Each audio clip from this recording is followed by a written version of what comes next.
भोपाल की जामा मस्जिद पर फिरका वाराना सियासत।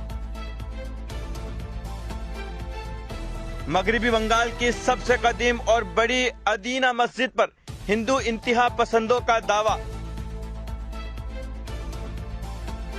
सिद्धू मूसेवाला कत्ल मामले में मुश्तबा शख्स गिरफ्तार। बॉलीवुड के मशहूर गुलकार कृष्णा कुमार कंत उर्फ के का अचानक इंतकाल हो गया।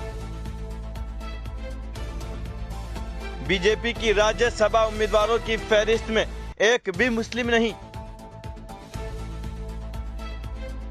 इमरान प्रतापगढ़ी को महाराष्ट्र से राज्यसभा का टिकट दिए जाने पर कांग्रेस के सीनियर रुकन विश्व बंधु राय ने पार्टी सदर सोनिया गांधी को खत लिखकर अपनी नाराजगी जाहिर की है। कोलगाम में टीचर कत्ल मामले के खिलाफ अवाम का एहतजाज।